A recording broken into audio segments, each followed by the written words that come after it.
What's up, everybody, and welcome to the Fantasy Flex Podcast. I am your host, Chris Raybon, here at one of the top rankers in the game. Actually, two of the top rankers in the game, because not only do we got my boy Sean Kerner here with, as always, but we got a special guest today. My dude, he's at FTN. He's an award-winning Sirius XM host. He's on CBS Sportsnet. Jeff Ratcliffe, ladies and gentlemen. We're going to be talking wide receivers today. Jeff, thanks for doing this, man. How you doing? I'm excited, man. It's August. July flew by. You blinked 4th of July, then boom, here we are in August. It's fantasy draft season. It's like nothing has ever changed. Everybody in all of fantasy land has forgotten everything that has happened last year, and we're falling for all of the same things. This rookie wide receiver stinks. This guy's getting first team reps. Everybody's light years ahead of where they were last year. So I guess we gotta, get back to the drill here and get everybody set up for drafts. Yeah, it's puff piece season. I mean, there's way too much optimism going around. It's like, it's that time of year, man. I love it though. We're recording this on a Thursday. That means the first football game of the year is going to be happening shortly. So excited about that. And Jeff, we're gonna be talking about, the top 12 wide receivers in ADP. So this should be interesting because I think people tend to overthink those type of things anyway. But I do want to kind of ask you, what is your early round approach this year in general? Are you targeting any of those stud wide receivers, especially in round one? Or are you kind of going more toward the running backs? Is Travis Kelce or one of the stud tight ends in your approach? Like, what are you doing early on in these drafts?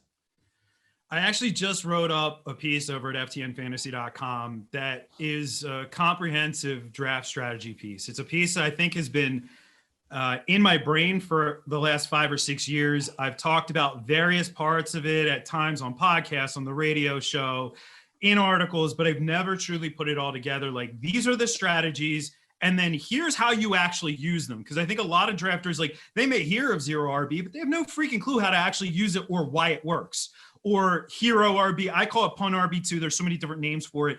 That approach, or going robust tight end early, going value tight end or late round tight end. All those different things, I put that all together. But I really think the drafts you have to go in with essentially a multiple offense, or, to borrow from the NFL, multiple defense, multiple offense.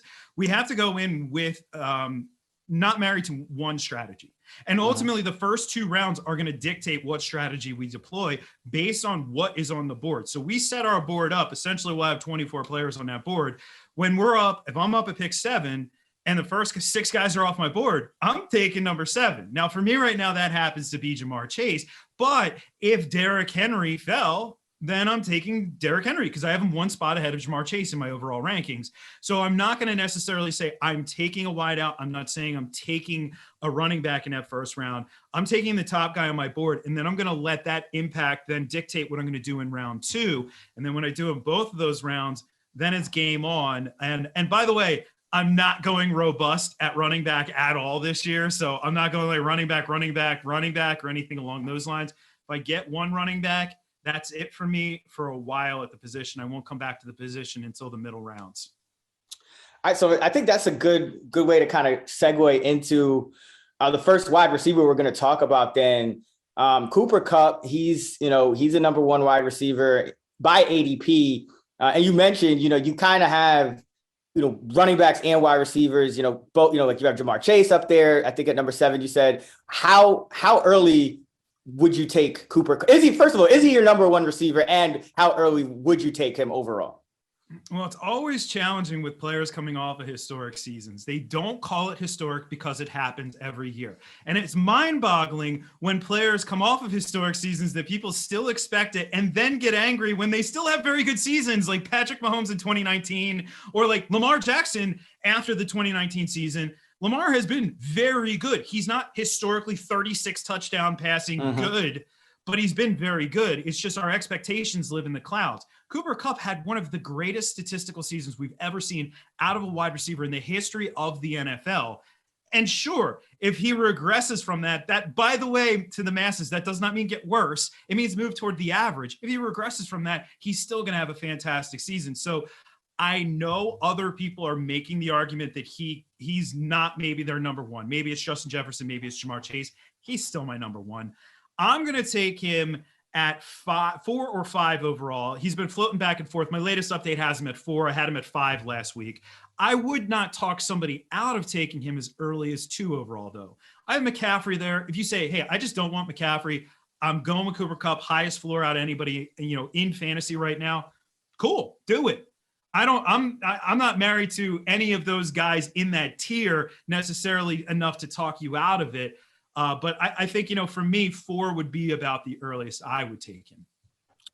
And Sean, I know, to Jeff's point, we all kind of see these outlier seasons, and then, we kind of, that's our, that resets the baseline for our expectations. But obviously, as, one of the reigning ranker champions, like you're putting a lot of work into kind of regressing these numbers to the mean and the median and all that. So, after kind of putting Cooper Kupp's, 145 catch, 1,947 yards, 16 touchdown season through your model, where does he pop out and where is he overall for you?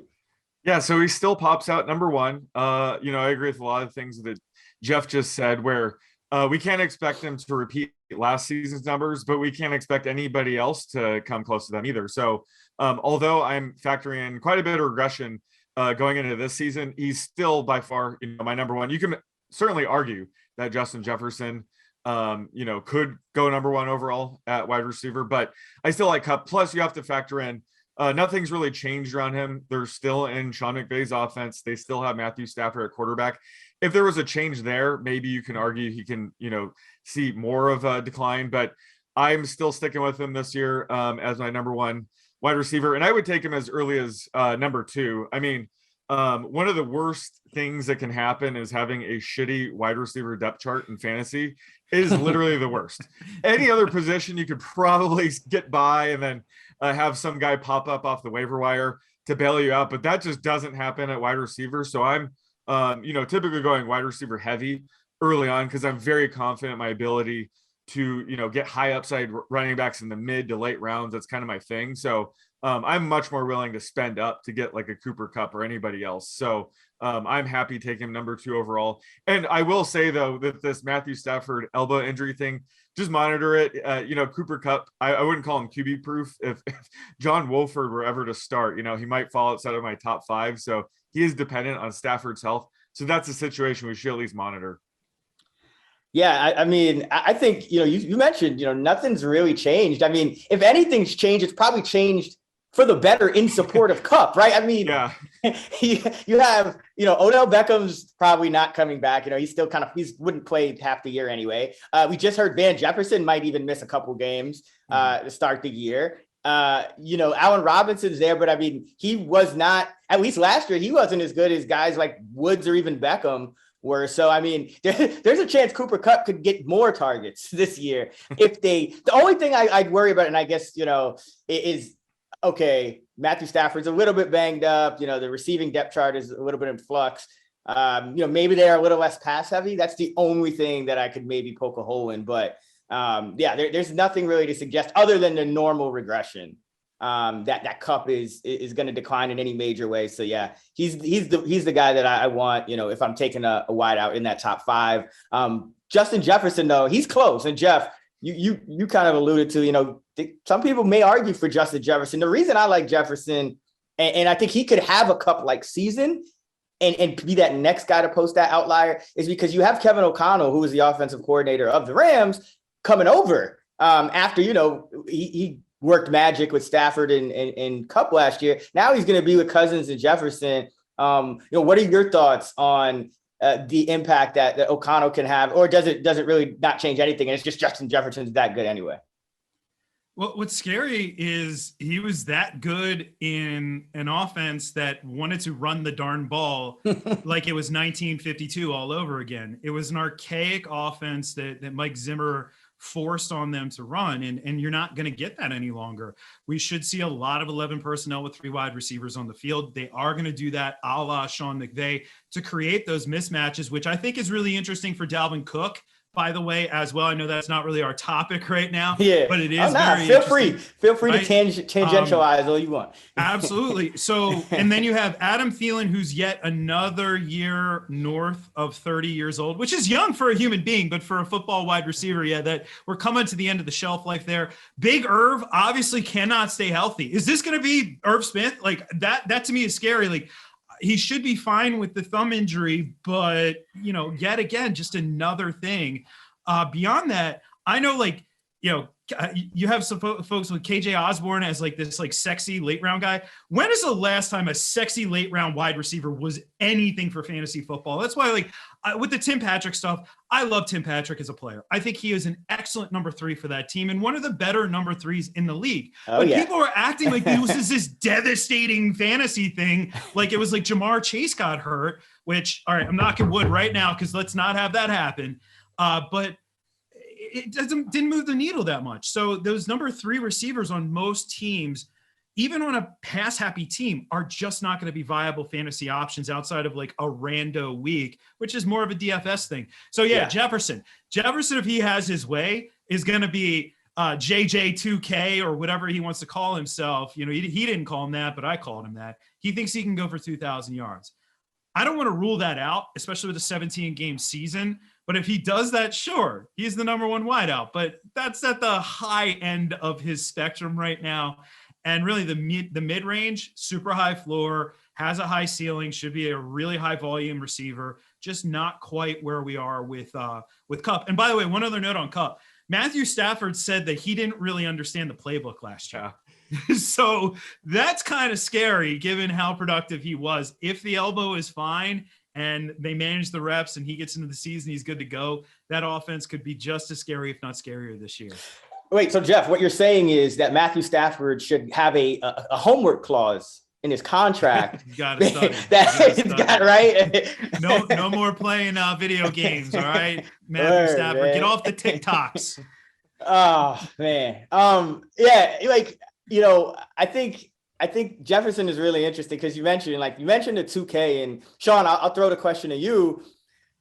What odds do you give Justin Jefferson of being like that next out, of having that Kupp like outlier season? Because I think, Jeff made a good point. It's like these guys have these outlier years and then we expect them to happen every year. But in reality, an outlier is an outlier. It's probably going to regress to the mean. And then another outlier is going to come out of, nowhere that didn't happen before. So like when I'm looking ahead, as much as I like Kupp, I'm saying Jefferson is that guy that I feel like is next. So like, what are the realistic chances that you think Jefferson could have? Like, I'm not going to say 2,000, but 1,800 yard, 15 touchdown type of year. Well, first of all, I can't believe you let any KJ Osborne slander into this podcast. Because I thought we were getting Tim Patrick slander, and I was getting really mad. But then I realized it was actually not Tim Patrick slander. I was all over. Okay, all right. A lot of emotions just went through me right there. But yeah, I mean, you're putting out a spy here. I mean, I'm gonna just make up a number and say, I don't know, 15 to 20% chance we get like a historic season from Justin Jefferson. I mean, he's already, amassed the most receiving yards for the first 2 seasons of a career. He's only 23 years old. And as Jeff mentioned, he's now going to be in a more pass heavy, innovative offense. So, the sky's the limit for him. And I think that's one thing to point out when it comes to these elite wide receiver ones. Justin Jefferson's by far my number 2. He's almost in the same tier with Cooper Kupp. But these other wide receivers we're going to get to later, like Tyreek Hill, Davante Adams, AJ Brown, there's reason to be bearish on them this year because they're changing offenses, changing quarterbacks. So, we're going to be downgrading them a bit. So a guy like Justin Jefferson has a little bit more value than normal this year because I think this elite tier is now just, Kupp and Jefferson. So that's why, my favorite draft start is probably getting Justin Jefferson with like the 5th or 6th pick and then getting Mark Andrews on the way back. Like that's my favorite draft start. So, so to answer your question, I would say 15, 20%. We see some like insane season from him. I like those odds. I really do. I like those odds a lot. I like Justin Jefferson a lot. Let's go to Jamar Chase and Jeff. Sean just mentioned, kind of a tier, Kupp, Jefferson. You mentioned you have Chase. You would take Chase around 7. So is that like the start of that second tier or 1B or whatever you want to call it? Or do you think Chase is like better served being in that top tier with those other two guys. Or we could say that Cooper Kupp is in the top tier, and then the or next that guys are after it. I mean, you could simplify. By the way, no slander on those guys. The world needs number 3 receivers for sure. I just think that the fantasy masses, though, like the three of us, if we talked about it and we hyped up Tim Patrick, we realize he's a number 3 receiver, right? Yeah. But the fantasy masses, when they hear that, all of a sudden they think like, I have to get this guy. This guy's the guy. I'm going to draft him 3 rounds ahead of where he should be. And then they get angry when he produces like a number 3 receiver. So, I try to be real. Like, if you're drafting, you're listening to this right now, you got your drafts coming up, just be realistic with your expectations for all these players. Mm-hmm. And if you are realistic, then they may exceed your expectations. They may fall flat a little bit, but you'll at least have reasonable expectations going into the season. For Jamar Chase, here's my point. He showed in week 17 last year, right? That he has a single game ceiling as high as the only other player who has the highest single game ceiling out there, Tyreek Hill. Like if Tyreek Hill went out and said it had 350 yards and 5 touchdowns, we'd be like, well, yeah, that was bound to happen one of these days, right? And he was pretty darn close to it recently as well. Chase he had one of those types of games, and that was in his rookie season. So where do we go from here? Now, this time last year, we were trying to figure out, was the rookie year an outlier for Justin Jefferson, or is this a sign of it was a sign of things to come. We know that now. We're maybe trying to figure that out, and certainly a lot of us are on the side of it's a sign of things to come. I just think with Burrow, if Burrow can be more consistent this year, a lot of people forget that in the middle of the season, he was not the Joe Burrow who won you your fantasy championships. Then Chase is right there. It's just he doesn't quite have the floor of Justin Jefferson, but he has a ceiling that's higher. He has one of the highest ceilings out of anybody in fantasy football. Yeah, and I think I'm glad you brought up the consistency, because we're talking these top 12 receivers, and I think it's good to kind of try to find holes to poke in these guys, because at the end of the day, we know they're good. They're going in the top 12. Like we're not telling you not to draft any of these guys, but it's like, okay, do I draft this guy over a running back that I have ranked equally, or another one of the guys going after him that I might have, pretty even with. So, Sean, I'll ask you, I think the only real hole that I can find to poke at Justin Jefferson is he did have 8 games under 55 receiving yards, really 7, because you got to exclude that final week of the season. We took him out early, but still 7 games under 55 receiving yards is a lot for a guy that is going in the first round. So how do you kind of reconcile that with how you're approaching him this year? Yeah, I will say out of those 7 games, he was able to salvage 3 of them by scoring a touchdown. And he also had 2 200-yard games. So I think when it comes to an elite deep threat like Chase, we're just going to expect a little bit more volatility anyway. So he does, admittedly, he probably has a lower floor than some of these other elite wide receiver ones, but we would also expect that as a rookie to be a little bit inconsistent. So heading into year 2, I mean, that's one of the things he could fix, is he could just be, consistently high floor, high ceiling guy. And he's only 22 years old, so he's only going to get better. And also I factor in the quarterback age curves as well. Joe Burrow is only going to get better. He's only 25, so both players are ascending. So I think that's going to help with those inconsistency concerns. But again, that's kind of what we would expect from him year 1 as being an elite deep threat. So I think heading into year 2, we can expect a lot more consistency, and that's why he's my number 3 wideout. Yeah, I think that's a good point. The age of Burrow and Chase, it's like they did. I mean, even that was Joe Burrow's second year. I mean, granted, but they have another thing working in their favor. They've kind of done this before. They have that experience with each other. Going back to school. So I think there's really no. Chase is only going up for me. I mean, he only had, I think it was 81 catches last year. It seemed like he had over 100. And one other thing, real quick, I forgot to mention is just they definitely have the most improved offensive line. And I think that'll specifically help Jamar Chase, because I feel like Burrow kind of waits for Chase to get open, especially deep. So having better protection, I think we'll just get Chase even more targets. Hey, I'll take the 9 sacks if it means Jamar Chase can go over 200 yards every game. I mean, so from a guy who is a little bit inconsistent to a guy that seems like he's been consistent for every game for the better part of the last, 3-4 years now, Davante Adams, but he does, make the jump from Green Bay, from Hall of Famer to Hall of Famer, Green Bay, from Green Bay to Vegas. But in all seriousness, I mean, he does have experience playing with Derek Carr before, so that is a positive. Jeff, do you think Adams's numbers take any type of meaningful hit without Rodgers? And when I say meaningful, as in meaningful enough to like bump him out of this top 4 or top 5, because I mean the prop market, it still has him at 1,200 yards, 9.5 touchdowns, which I mean I think anyone would be happy with that. Yeah, I don't know if it's a sizable drop off. Maybe the one area might be touchdowns. We know Rodgers, it's weird. Jared Goff has more seasons over 4,600 passing yards in his career than Rodgers does, which is almost mind-boggling, but he's always so hyper efficient. He can throw for 4,200 yards and throw for 40 passing touchdowns, which that's really, that's pretty much out of the realm for most quarterbacks. Carr isn't efficient like that, but last year we saw it could be high volume, and I don't think that Josh McDaniels is going to shy away from that. Plus the fact this team made a sizable investment, the organization made a sizable investment. They are going to want return from that investment. So it's challenging when you do have Darren Waller and Hunter Renfrow on the field, but I think that the ball will be force-fed to his old college buddy. And yes, these guys, it's been a while, but at Fresno State, 38 passing touchdown connections in 2 seasons between these two. Whatever, college numbers are whatever. But what that does display is they had a very real connection then. They've been trying behind the scenes to make this thing happen. He took less money to go there, which is, to me, almost mind-boggling. But all of it adds up to, he's going to be heavily used. And honestly, what I like is, ADP might be at 4. I've seen him slip to the middle of the second round. And if Davante Adams is there, you're going to have to tackle me on my way up to the board to get his sticker on there because I can't get it up there fast enough.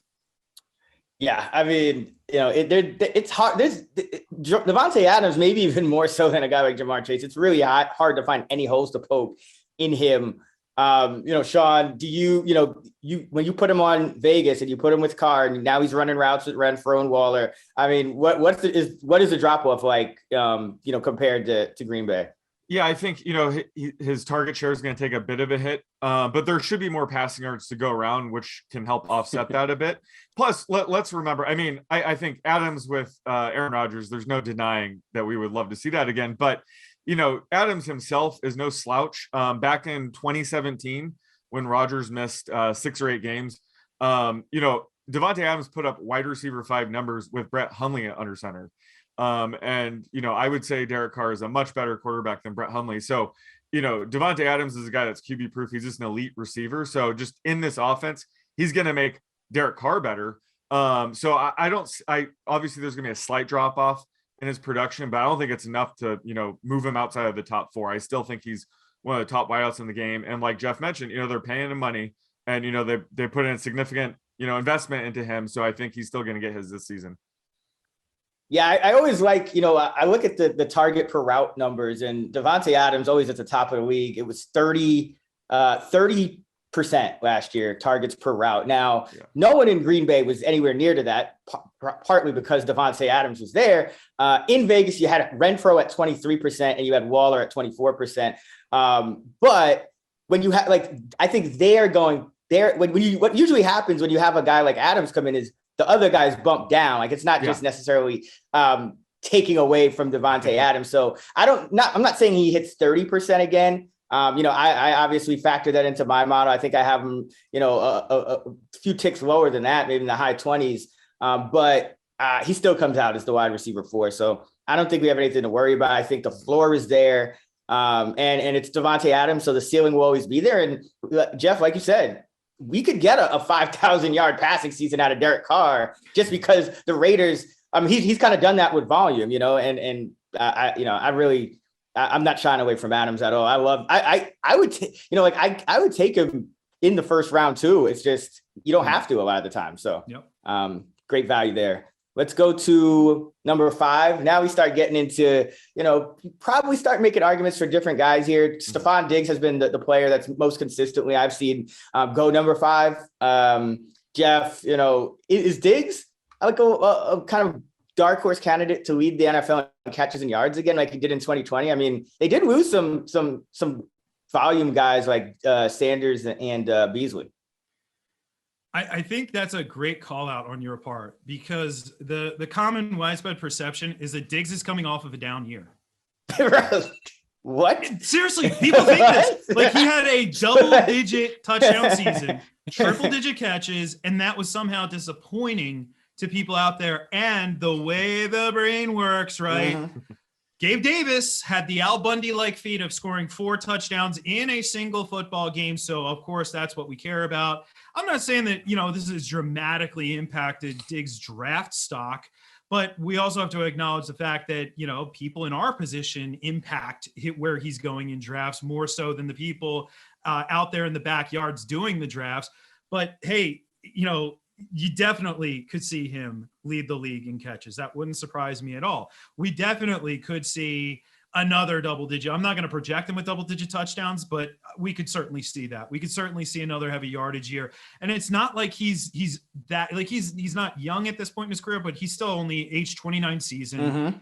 He's locked in as the top receiver. Yeah, Gabe Davis will take a step forward. Who's the number 3? Like, we have a couple contenders, Jamison Crowder, who is experiencing general soreness. I don't know what that is, but it's something. Isaiah McKenzie, who's a gadget player, which I don't use that in a derogatory way. I don't mean, oh, look at him, he's a gadget player. No, he's a guy who serves a better role for a football team than he does for fantasy purposes. And then, Khalil Shakir, he's an interesting young player, but he may not be ready to be a number 3 just yet. So, yeah, the target should be there in abundance. I mean, yes, James Cook. I know somebody's going to yell at me on Twitter. What about James Cook? James Cook will get his share of targets out of the backfield. But, yeah, it should be targets in abundance for Diggs, which means a nice high floor. And he comes with that nice high ceiling as well. Yeah, I really like me some Diggs. I didn't even realize how much I like Diggs until I started to see him, slip into the mid-second round. His ADP is still 12th overall. So it's not like, I'm not saying like people are way down on him, but he just seems to be flying under the radar for the clear number one receiver. Because even as much as we love Gabe Davis, I don't look at Gabe Davis like a volume guy, right? Like, I look at Gabe Davis like a guy who's going to, open up the downfield for a guy like Diggs. And he's going to catch, like he'll have games where he catches like 3 for 101 and 2 touchdowns. But Diggs is the guy to go for like 10 for 150. So yeah, I like me some Diggs. And he's connected to the number 1 overall quarterback in fantasy. And I feel like people are just forgetting about Stefan Diggs. Sean, where are you on Diggs heading into 2022? You know where I am. I'm always, having Diggs in my top 5. So I still love him this year. He led the league in end zone targets last season with 19. So I think that touchdown, he scored 10 touchdowns last year. I think that should stay. Although that would be my only concern, where Gabe Davis might eat into his touchdown share. Gabe is obviously a red zone weapon, but I think the weapons around him are very similar. I think Gabe is probably an upgrade. Well, he definitely is an upgrade over Manny Sanders. And I think Jamison Crowder should be able to fill in the Cole Beasley role. Although, Jeff, I will say general soreness is a real thing. I experience it daily. So it's a bit concerning that Jamison Crowder, of all people, is already experiencing that. So I might have to downgrade him a bit. But overall, I think this offense could be even better this year. Yeah, I did like Crowder. I thought Crowder was a little undervalued at one point because if you kind of project him for that Beasley role, he would be way undervalued. But now, he's missing time, and we're hearing that McKenzie could be a real threat to at least kind of split that role with him a little bit more. And they did use McKenzie more going down the stretch last year, so something to monitor. But let's go to CeeDee Lamb. And CeeDee Lamb, I mean, he's another one of those guys. I mean, you talk about a dark horse to lead the league in targets. Every Cowboys pass catcher seems to be there seems to be some type of malady going on with them. And so, Gallup's probably going to miss a few games. Now you just had James Washington get hurt as well. Jalen Tolbert, as much as I like him for the opportunity, he's still a rookie. Maybe they sign a veteran, but Jeff, what do you think about Lamb heading into this year, just having all these targets to himself? I mean, seriously, when you took over 100 targets off the table with Amari Cooper going to Cleveland, he's not going to get all those targets because that would be a record, but he'll get a good chunk of them. Dalton Schultz really is the number 2 target right now. until Michael Gallup is back and healthy. And we've seen guys come back from ACLs and not be 100% for another full season. So there's no guarantee that Gallup is just the old Gallup right away. You mentioned Jalen Tolbert. Jalen Tolbert, I thought that pick, like my pre-draft comp for Jalen Tolbert was Michael Gallup. So it was like, wow, Dallas has a type here and they're trying to fill this role in the long term. James Washington, that just sucks. But James Washington, let's be honest, is probably better suited to be like a number 4 who occasionally gets number 3 reps as opposed to just a number 3. So yeah, the signs are here. This should be a more run-heavy team that's going to lean on Zeke and Pollard, but the signs are here. The NFL will often tell us these things without directly telling us that Lamb should have a massive volume season. He is, back-to-back, but the first 2 years in the league were, as far as I'm concerned, rock solid. He played a lot in the slot that rookie season, but really got his feet wet, went out 935 yards. Okay, not massive, but, we're kind of spoiled now with like Justin Jefferson and Jamar Chase rookie seasons. By the way, to all the people out there, look at Devontae Smith's numbers from last year. Not a bad rookie season. Then he goes and improves on those numbers last year. We've seen this many times before in the history of the NFL where receivers continue to move up and up and up, and then all of a sudden, boom, they hit. Davante Adams is a prime example of that, by the way, earlier in his career. So, yeah, I love CeeDee Lamb right now where we are getting him. I would never say, oh, I love him, take him in the first round. No, where he's going in the middle or even towards the back half of that second round, love every bit of that given the volume potential. And Sean, I'll ask you this about Lamb. We kind of hit on the volume.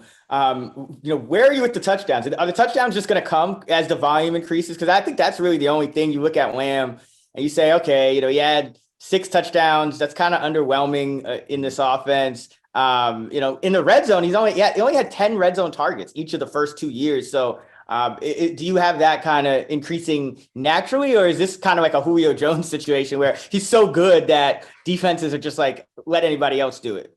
Oh God, I hope this isn't a Julio situation, but no, he ranked 17th in end zone targets last year with 10.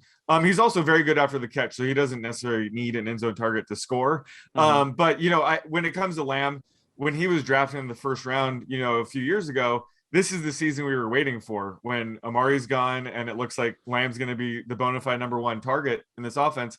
He's only 24 years old. He's entering year 3. All signs are pointing to a breakout. So something like his touchdown rate could spike this season. And plus, last season, even he ran a route 83% of the time. So let's get that up closer to 95% this year, Cowboys. So he even has room to grow and just playing time. I'm all in on Lamb. Unfortunately, the market is too. It's a shame how sharp the market is when it comes to Lamb because wide receiver 6 is about where he should go. I was hoping going into the season he'd be closer, wide receiver 11, and we get a steal there. But I like where he's going. Like Jeff said, like he's in the second round, so that's a perfect time to take a guy like Lamb who could absolutely finish as a top 3, top 5 wide receiver this season. Yeah, I think he's one of those dark horses to lead the league in targets, catches, yards as well. And the touch, there's nothing that like, even though he hasn't had the red zone production, there's nothing in his game that says this guy can't score touchdowns. So I really like him. I don't think you're going wrong with him. I think maybe like Jeff, you said, the Cowboys could and probably should be a little run heavier.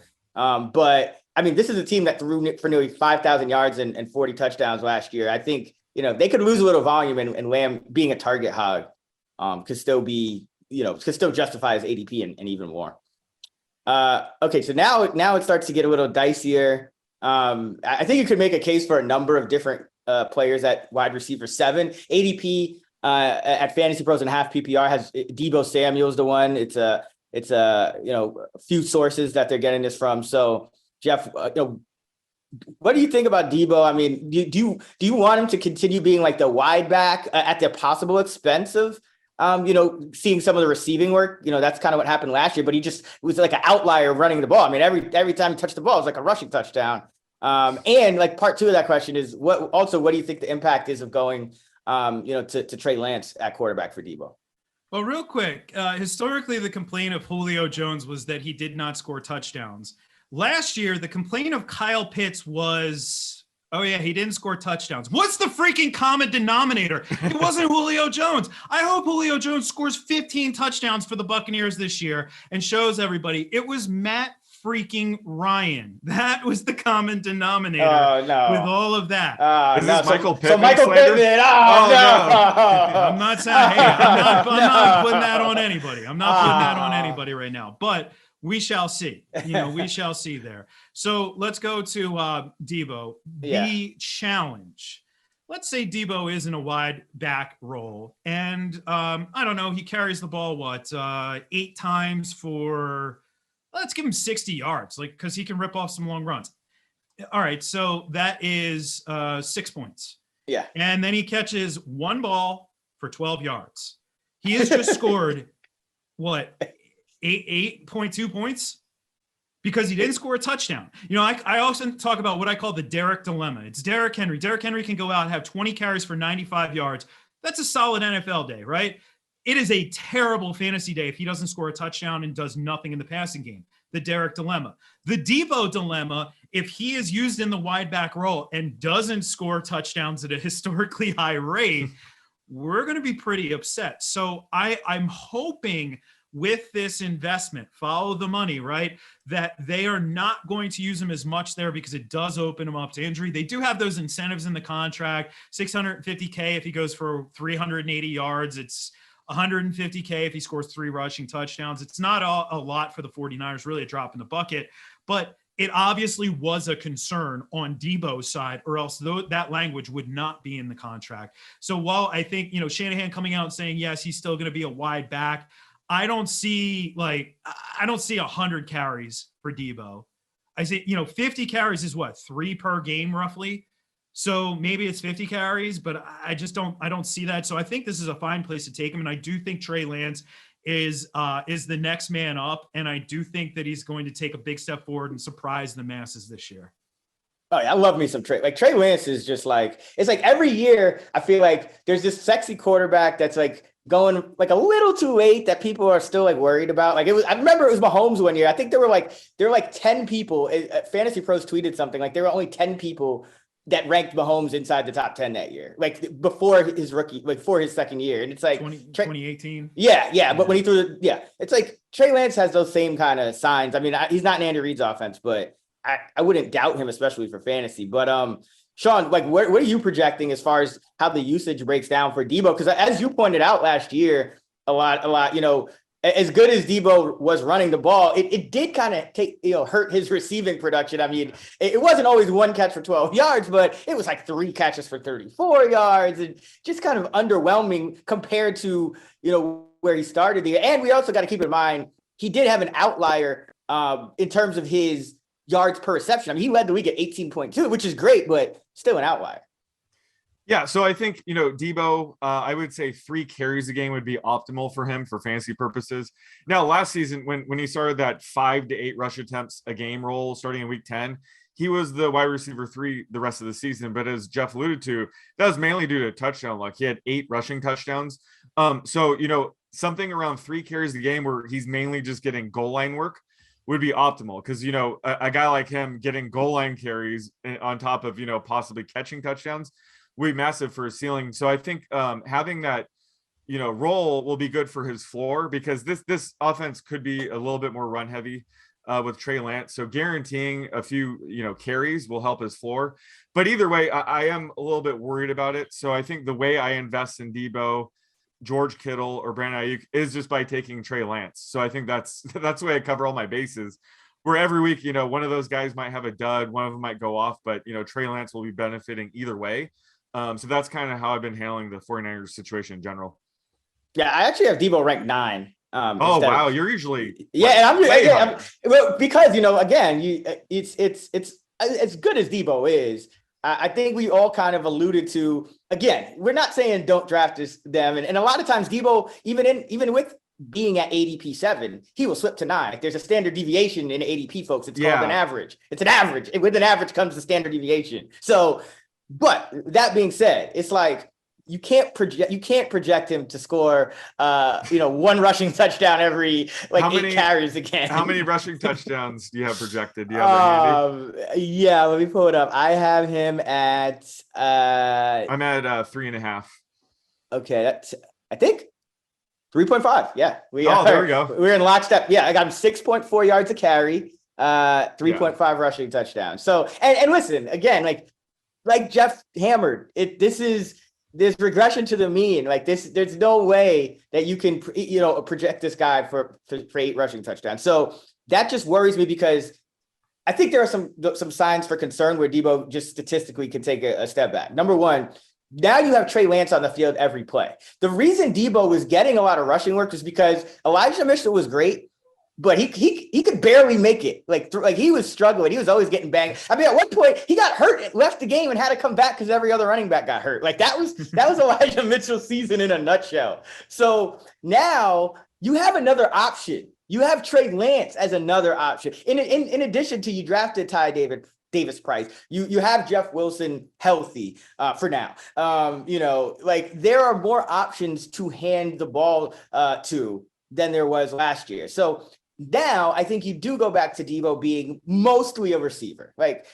But you have Trey Lance at quarterback. And as much as I like Trey Lance, it's not a guarantee that they have the same amount of pass volume that they even had with Jimmy last year. There's no guarantee that he's a guy who's going to throw a ton of touchdowns or, maintain that 8 yards an attempt type of thing like Jimmy did. So, there are just concerns there where I could say, okay, maybe, a guy like Tyreek Hill, I feel a little better about. Even a guy like Keenan Allen. It's we know what we're getting here. Whereas Deebo, it could go a lot of ways. That's all I'm saying. And we could get some of those. We could finally see some of those inconsistencies pop up for Deebo that really weren't there last year because he was able to score a rushing touchdown in those games where he didn't really do well catching the ball. So that's the only reason I have him a little bit lower. But it's not a major downgrade. It's just I don't have him at 7. Tyreek is, he's going from the best quarterback to, I don't know, Jeff. I mean, Tyreek is just, like you mentioned it, he's this generational talent that could go for 350 and 5 and we wouldn't blink, but can he do that too? So everybody was widely off base when this went down because a lot of folks pointed to Tyreek Hill essentially being a downfield threat. While that may have been true in 2018, it was decidedly not true last season. He was a lower ADOT guy who really functions best. He becomes the most dynamic punt returner ever in the history of creation when he gets the ball in his hands. So let him make plays in space. And when we look at where Tua came from obviously Alabama, all those receivers coming out of Alabama. Every year, who was the comp for at least one of those receivers? Tyreek Hill, right? And Mike McDaniel, who not only seems like he's one of the coolest dudes in the NFL, but on top of it, very bright mind, is smart enough to think, okay, let's just get the archetype. Let's not get all these cheap imitations. Let's get the dude. And where does Tua excel? With a deep ball? No, but he doesn't need to. He is an extremely accurate player who can hit the receivers in stride to allow them to then create after the catch. So now he has that with Tyreek Hill and Jalen Waddle on the field as well. But I think that this actually sets up very well in that offense, which also, we know it's going to be some kind of version of what we've seen from Kyle Shanahan, which puts these receivers in a position to make plays after the catch. So I think it's actually not bad at all. And I like the Tyreek Hill discount, especially right now. Yeah. I'll let the people doubt on Tyreek Hill and I'll scoop them up wherever I can. Yeah. And by the way, Mike McDaniel, you know who he coached last year? Deebo Samuel. And he told Deebo Samuel, if you have a great year, you will get paid, check, and I will become a head coach, check. He was prophetic with it and exactly right. So awesome. Apparently the quote, the thing that was going around yesterday that he didn't realize it was Yeezy Day. Mike, all the Mike Jones, all the rap quotes from him. I just love him. He's way up in my coaching rankings, but I also think he's a very bright mind and I'm excited to see what this Dolphins offense does. Did you enter any draws for any Yeezys? Did you win any? I did not worry about any Yeezys. No Yeezys. I didn't get any either. I want some. I'm gonna have to pay resale now. I didn't win any draws. So, Sean, what are your thoughts on Tyreek? I mean, I've taken Tyreek over Deebo in at some spots just because. Again, like I like the Tyreek discount too. Like I know people are gonna say, like Jeff alluded to, Tua is not a good downfield thrower. One, he actually was a good downfield thrower. He just didn't attempt a lot of downfield passes. And two, I don't think he needs to really throw downfield to maximize Tyreek because of what Jeff alluded to. But where are you on Tyreek heading into his first year with this new offense? Yeah, I would agree with all that. And, it's certainly a downgrade going from Mahomes to Tua. There's no denying that. But Tyreek himself, is a generational talent. So he will make Tua better. And we saw a glimpse of Tyreek playing without Mahomes already. He played 2.5 games with Matt Moore under center, and he posted wide receiver 5 numbers. So there you go. I would say Tua is better than Matt Moore. So I think that, yeah, we hope. I think Tyreek's floor and ceiling might be a little bit lower in this offense. Like we might see some musical chairs with Hill, Waddle, Gesicki, maybe where 2 of those guys go off and one has a dud. But Tyreek, I think they're going to guarantee touches for Tyreek week in, week out. And I think that the improved offensive line should help too. They brought in Connor Williams and Teron Armstead. Last year's offensive line was one of the worst in the league. That's why Tua didn't throw deep.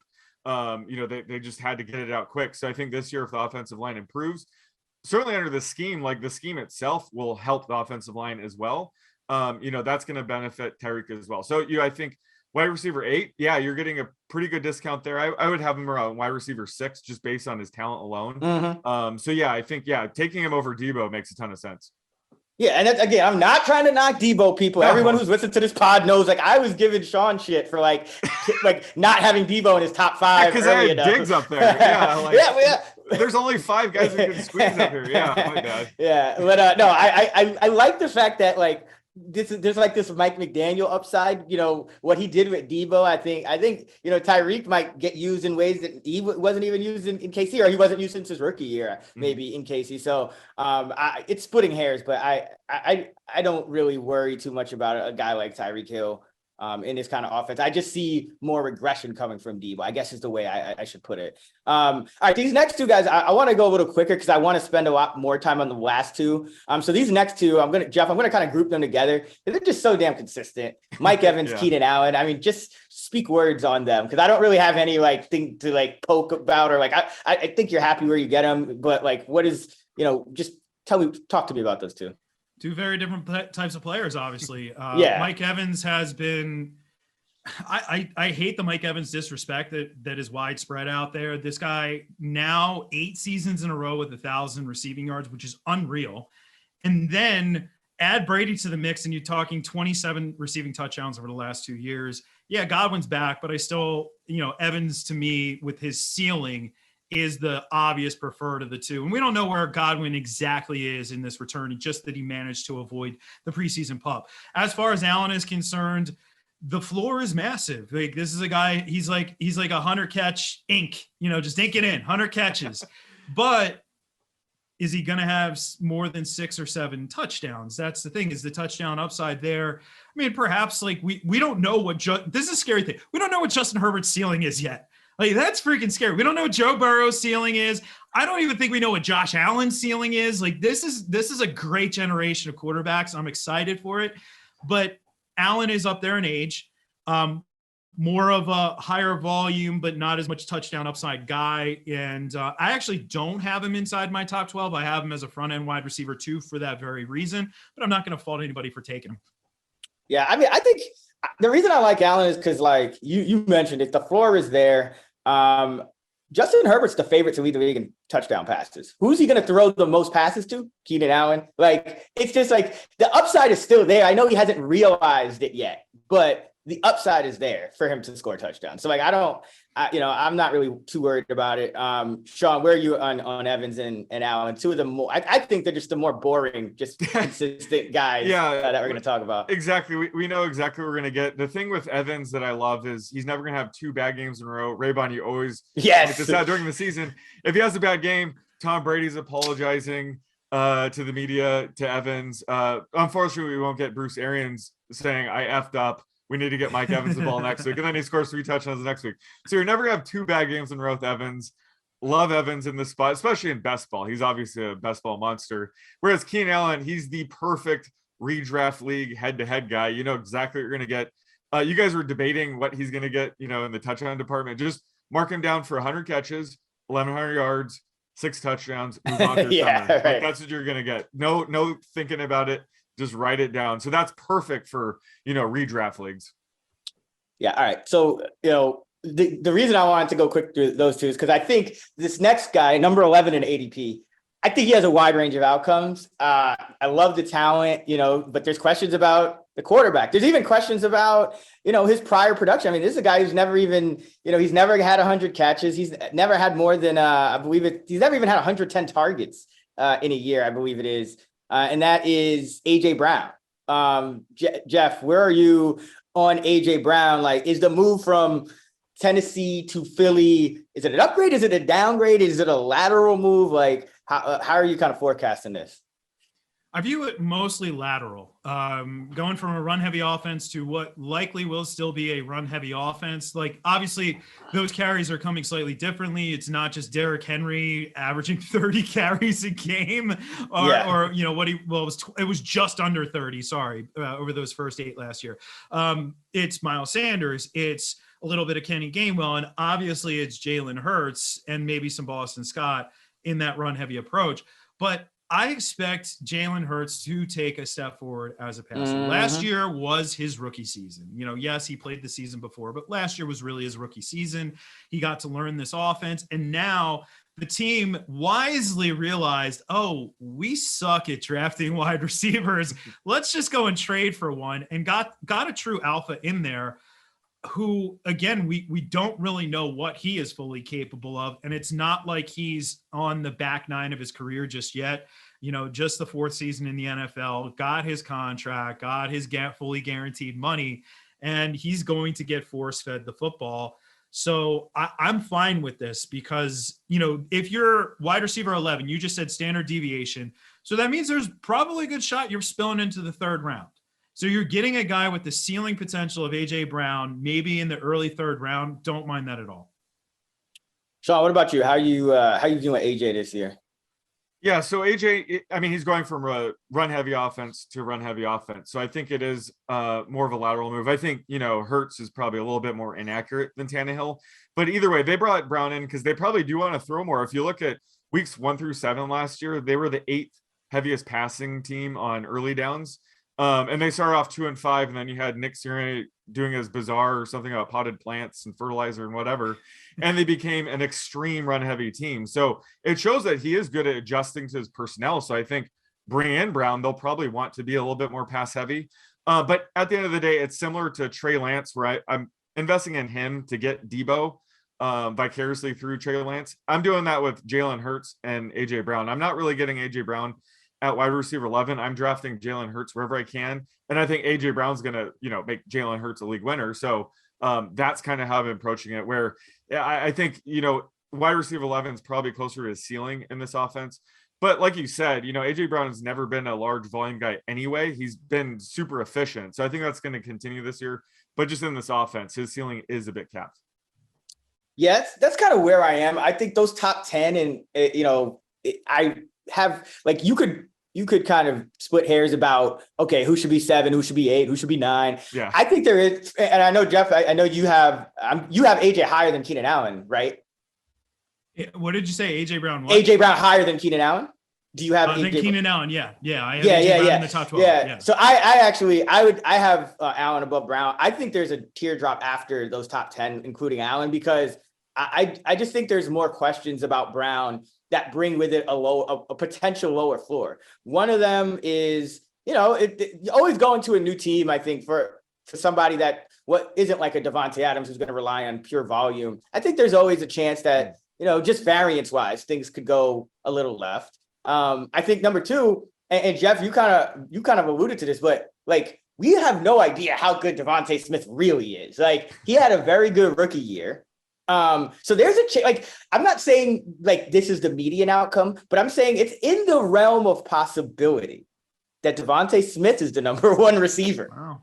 at this time next year. I'm not trying to be a hot take artist. I'm just saying, like, it's not out of the question where for pretty much every other guy we mentioned, it's out of the question. Like, they're going to lead their team in catches and yards. Like, for this Philly team, it's like, there's a chance that it's Devontae Smith. A.J. Brown is very good. Devontae Smith could be very good. So, like, to me, there's a more floor with Brown. And that's why I'm with Sean. I'm like, I think Jalen Hurts is a great way to invest in this offense and in this passing offense, because he's going to make Brown's going to make Hurts more efficient. We know that for a fact. But like, will Brown go for 1,200 yards and 10 touchdowns, or will he go for 1,000 yards and 7 touchdowns? Like, there's a wider range of outcomes with I think a lower floor for Brown, in my opinion, going, and it's just a new quarterback, so that's kind of why I'm a little more down on Brown where he's going, than maybe ADP. And the last guy is T. Higgins. Jeff, I mean, is the way I'll kind of ask this question: is he deserve to be the only non-number one guy in the top 12 in ADP? Like, he's that first guy that's really not a number one receiver that's in the top 12. It's tricky, isn't it? Because again, that recency bias is going to come into play, and people are going to remember T. Higgins over the final half or the second half of the season, final 8 games roughly of the season last year, where he was incredible. And they're going to forget the first half of the season when he was a bit of a fantasy liability for a good chunk of that time. One would think the way that Joe Burrow is going, though, that, ultimately Higgins is just going to benefit. Joe Burrow is the tide for everybody else, all the other boats in that offense. So it's tricky. I've really grappled with this one because there are other guys who could be in and around that range. Like, do you put DJ Moore up there?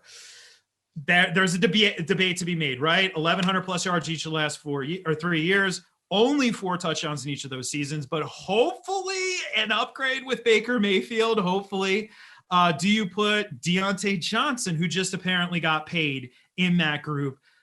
Or does he even have a quarterback? Like, Mitchell Trubisky apparently is not performing well. Surprise, surprise. Mason Rudolph is in the mix for the starting job. Legitimately, that's where we are at this point in the year. So that's rough. Do you put Michael Pittman, who we just talked about, in that category?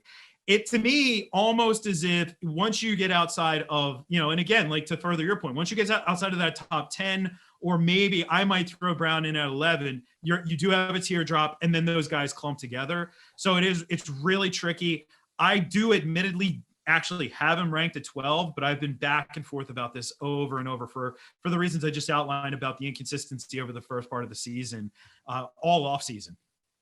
Yeah, I think that was a very eloquent way to put it, because I'm in the same boat. It's like the way I do my projections are, I'm taking a top-down approach. So I'm projecting quarterbacks first and kind of tinkering with that. And then I'm doing, the market shares and all that stuff for the receivers. And, just based on my optimism or just not even optimism, but it's kind of just my projection for Joe Burrow. I think I have him at the highest yards per attempt in the league. Like, it's just, that's where Higgins comes out for me as wide receiver 12. But there is, I think, this teardrop. And I think the DJ Moore point was good because, sometimes it's like, there's kind of like, do I just take a number one receiver because he's a target? He's going to be a target. I'm like, even guys like going a little further down the list, like I could see Terry McLaurin even like jumping into that category, as clear number one guy. I mean, Michael Thomas, does he come back into that role? Brandon Cooks is going to get all the target. Like, there's just a lot of guys here. So, I mean, Sean, like, where are you on T. Higgins? Is this a guy? First of all, do you have him ranked where he's going? And second of all, are you as comfortable taking him here? Or is this where you're trying to get your tight end or your running back or something like that? Well, obviously, I'm always going to be a little bit higher on T. Higgins than consensus. That's just my MO. So, yeah, I have him wide receiver 11. And to answer your previous question, does he deserve to be the only non-number one wide receiver in the top 12? And my answer is, of course. And I've seen a guy like Jalen Waddle sneak into the top 12. He does not fit that. Don't like that. Yeah. Because the Bengals offense can absolutely support 2 top 12 wide receivers. So I think, the problem with Higgins, though, is he's closer to his ceiling. So wide receiver 12, you're not getting that much value with him there. Plus, as Jeff alluded to, he sits on top of a massive tier. I have 11 wide receivers within 10 projected points from him. So this is a time where I'm going to probably wait at wide receiver, get one of these later guys. Like you can get Brandon Cooks way later, and I'm only projecting him for like 6 fewer points. So this is when I like to attack, running back, tight end, maybe quarterback, whatever else is going on, because there are going to be comparable receivers, 1 or 2 rounds later. So although I love Higgins, this is probably the top of a tier for me where I'm probably going to be not getting as many shares as I would like. Yeah, I think, early on the year when kind of doing best ball drafts, I was going a lot more running back heavier in the early rounds because there's so much uncertainty with those other running backs because you don't know who's going to be who's getting hurt, who's going to get the job. Now that we're starting to get into camp and we're getting more information, I think, Jeff, your point that you started the pod with about like, you need one of those top receivers early now because there is a tear drop, and it's really like once you start getting outside that top 10, it's like it sounds sexy, like, oh yeah, wide receiver 11, wide receiver 12, but like there's only like a few point, like a tenth of a point between like that wide receiver 11 and 12 and that number 20, 22, 23 guy. So yeah, that's kind of where I am on Higgins. Don't love the guy. I mean, it still stinks. Somebody brought it up on Twitter today. Like, oh no, don't do this to me. I got you because I already went through it. So Jeff, I don't know if you know, but Sean and we both had 50-1 MVP tickets on T Higgins, and like we were watching the game together, and like we were like, oh, we got this in the bag, and then we didn't. Especially when Joe Mixon threw the touchdown to T Higgins. Yes, for the MVP odds, that was like you couldn't draw it up any better than that. To have the running back throw one of his touchdowns, and then Samaje Perine. Yeah, and now we're hearing all this friction. Like Mixon's like, I should have just checked myself back in the fucking game. No shit. I'm still tilted about that. Oh man, but no, this is a great pod, Jeff. We really thank you for doing this. Let the people know all the great work you're doing, where they can find you, what you're up to, and any other parting words of wisdom. Yeah, man, absolutely. So ftnfantasy.com, SiriusXM, Monday through Friday, 10 to noon Eastern. We have a real original name for the show. It's called the Jeff Ratcliffe Show. We workship that thing hard to figure that out. I guess on Twitter as well, at Jeff Ratcliffe. If you hate, I'm going to mute. So there's that.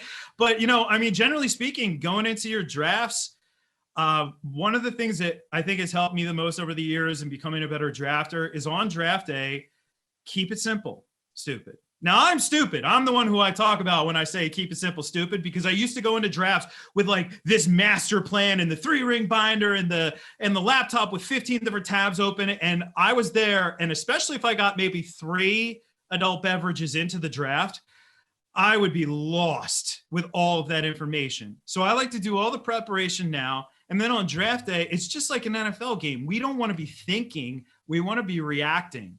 So I keep it as simple as possible on draft day so that I can make my opponents pay for the mistakes. It's advice that has helped me. Hopefully it'll help the listeners of this podcast. Well put, Jeff Ratcliffe. Again, thanks for doing this. We really enjoy, your work, and we'll look forward to everything you're putting out. You guys can find Sean on Twitter at @the_oddsmaker. You can find me on Twitter at Chris Raybon. You can find us at those same handles in the free award-winning Action Network app. Also, be sure to check out actionnetwork.com for our fantasy rankings and content. And if you enjoy the pod, leave us a review. We'll be choosing our favorite 5-star review every week. You get a free year of Action Pro. So I got another one coming next episode. Until next time, let's get this shmoney.